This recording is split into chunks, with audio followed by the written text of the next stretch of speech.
तो चलिए दोस्तों, आज हम लोग करने वाले हैं हिंदी व्याकरण और रचना। ठीक है, देखिए इसमें क्या क्या पढ़ेंगे, पहले ये चीज़ जान लीजिए। तो भाषा, इसमें आपको क्या क्या पढ़ना है। भाषा में देखिए, भाषा क्या है, लिपि क्या है, ठीक है, व्याकरण किसे कहते हैं। फिर आपको वर्ण विचार के बारे में जानकारी मिलेगी, फिर शब्द विचार। ठीक है, नेक्स्ट देख लेते हैं। तो संज्ञा है, फिर लिंग, वचन, कारक, सर्वनाम, विशेषण, क्रिया, काल, वाच्य, अव्यय, ठीक है, जिसे अविकारी भी बोलते हैं। फिर उपसर्ग है, प्रत्यय है, समास है, संधि है और वाक्य है। इतना चीज़ की जानकारी मिलेगी इस वीडियो के माध्यम से। ठीक है, उसके बाद मैं बता दूं कि ये सारे कि मैं अभी आपको पढ़ाने नहीं जा रहा हूं, क्योंकि इतना टाइम भी नहीं है मेरे पास। ठीक है, तो मैं क्या करूंगा, इन सब का मैं पीडीएफ दे दूंगा आपको, जिसको आपको खुद पढ़ना होगा। समझ गए? तो चलिए शुरू करते हैं। देखिए, सबसे पहले हम लोग बात कर लेते हैं भाषा, यानी कि भाषा क्या है, लिपि क्या है। भाषा किसे कहते हैं, मैं अभी थोड़ा सा इंट्रोडक्शन देता हूँ, जिससे हम अपने भावों, अपना भाव विचार कर व्यक्त कर रहा हूँ जी आप पे कि यार मेरे पास टाइम नहीं है, अपना भाव बताया। तो यह भी एक भाषा है, जिससे हम अपने भाव या विचारों को व्यक्त करते हैं, उसे भाषा कहते हैं। अब भाषा दो तरह से हो सकता है। पहला हो सकता है का लिखित, ठीक है, या तो हम लिख के बताएं, जो यहाँ पे किताब में लिखा गया है लिखित हो गया। और अभी जो हम आपसे बात कर रहे हैं हो गया मौखिक। ठीक है, तो भाषा के कितने रूप होते हैं? दो रूप, ठीक है, लिखित और मौखिक। अब पूछा जाए कि यहाँ पे भाषा के कितने यहाँ पे प्रकार होते हैं, तो आपका एक होता है बोली।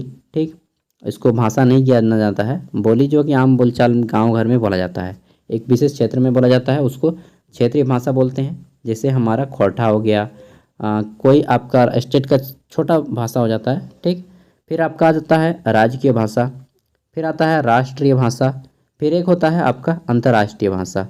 ठीक, तो ये आपके इस तरह से भाषा को डिवाइड किया गया है। फिर लिपि भाषा को लिखने में जो सहायता करती है, उसके बारे में जानना है। तो यहाँ पे मैंने सब कुछ दे दिया है, आपको खुद पढ़ना होगा, खुद मेहनत करना होगा। मैं केवल कंटेंट प्रोवाइड करा दे रहा हूँ। ठीक है, मेरे पास ज़्यादा टाइम नहीं है दोस्तों, टाइम होता तो मैं डेफिनेटली आपको समझा देता। ठीक है, लिपि क्या करते हैं और किसे कहते हैं? तो देखिए, लिपि जिससे शब्द या वर्ण को लिखा जाता है, एक विशेष प्रकार की आकृति होती है जो मानक होती है, उसे लिपि कहा जाता है। ठीक है, आप लोग डिटेल में पढ़ लेना है। वर्ण किसे कहते हैं? तो क, अ, ये सभी जो है वर्ण है। स्वर वर्ण, व्यंजन वर्ण आप लोग बचपन से सुनते आ रहे होंगे। अ, आ जो है आपका स्वर्ण है, क, ख, ग व्यंजन वर्ण है। ठीक है, ये चीज़ जान लेना है। फिर आपको एक मिनट शब्द विचार जानने हैं इसके बाद। ठीक, तत्सम शब्द, तद्भव शब्द, देशज शब्द, विदेशज शब्द, फिर शुद्ध अशुद्ध यहाँ पे मिलेगा आपको। ठीक है, ये सारे आपको पढ़ने हैं, शुद्ध अशुद्ध। फिर शब्द विचार इसमें जो बताया ना मैंने, तत्सम, तद्भव, देशज, विदेशज।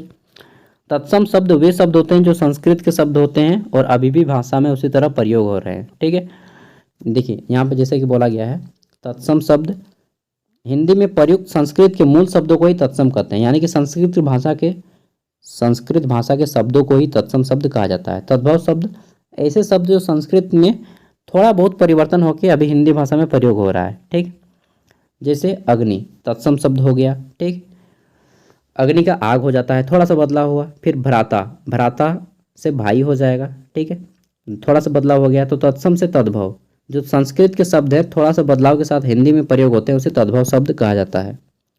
उसी तरह से देशज शब्द कुछ ऐसे शब्द हैं जिसका निर्माण हमारे देश में ही होता है। अब जैसे लोटा हो गया। ठीक, लोटा, लोटा आप जाइएगा ना विदेश में, मान लीजिए आप फॉरेन कंट्री चले गए अमेरिका, लोटा वहाँ पे बोलिएगा तो कोई नहीं समझेगा। क्यों? क्योंकि हमारे भारत की एक विशेष प्रकार की शब्द है लोटा, और उसमें एक विशेष प्रकार का आकृति बनता है कुछ इस टाइप से। ठीक है, जिसको हम लोग लोटा बोलते हैं, और इसी में पानी रखते हैं ना।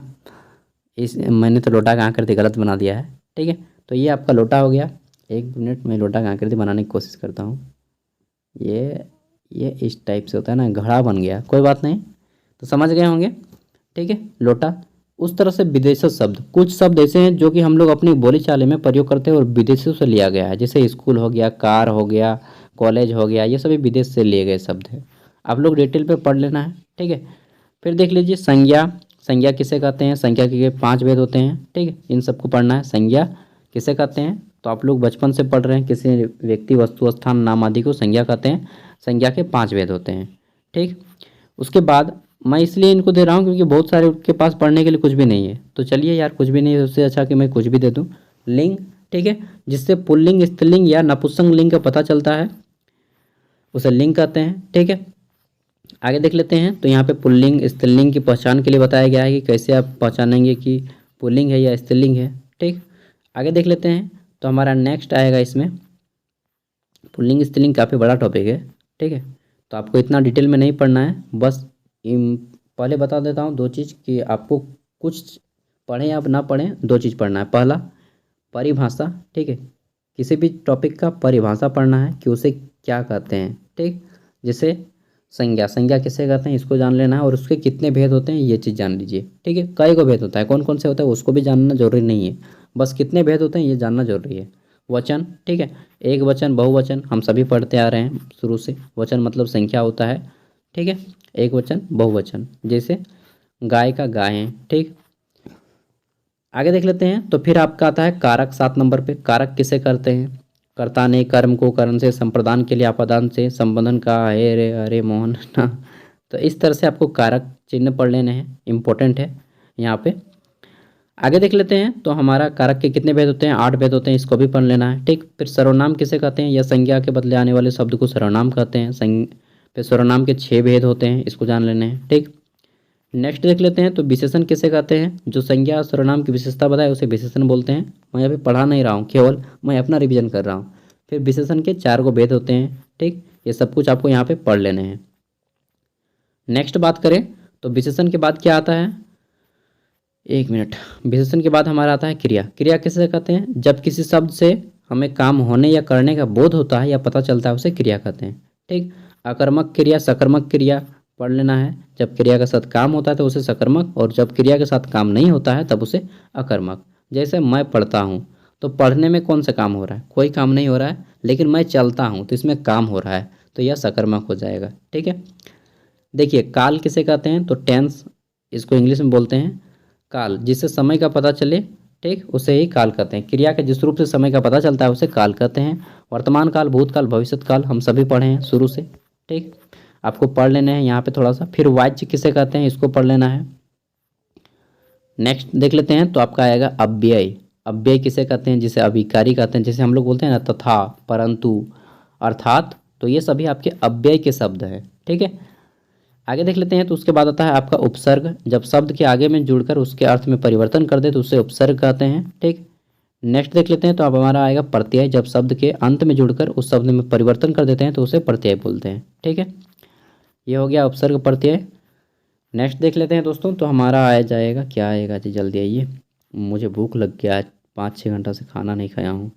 हाँ, ये मेरा पार हो रहा है टॉपिक यहाँ पे, संधि। ठीक है, तो संधि किसे कहते हैं? जब दो वर्णों के परस्पर मेल से जो विकार उत्पन्न होता है संधि कहते हैं। संधि 3 प्रकार के होते हैं, स्वर संधि, व्यंजन संधि और विसर्ग संधि। स्वर संधि जिसमें ओ आ का आपका मात्रा का विखंडन होता है। ठीक है, जनरली मैं अपने आप तरीके से बता दे रहा हूँ। व्यंजन संधि जिसमें व्यंजन वर्ण यानी कि क ख ग घ का विकर्ण होता है, उसमें विभक्ति होता है। ठीक है, और आपका विसर्ग संधि जिसमें विसर्ग का साइन लगता है। विसर्ग जो 2 बिंदु होता है ना, ये पोलिश टाइप्स से इस तरह से, तो इसको विसर्ग बोलते हैं। ठीक है, विसर्ग का निशान रहता है, जैसे मनस्थिति। ठीक, मन की जो स्थिति होती है। फिर वाक्य किसे कहते हैं?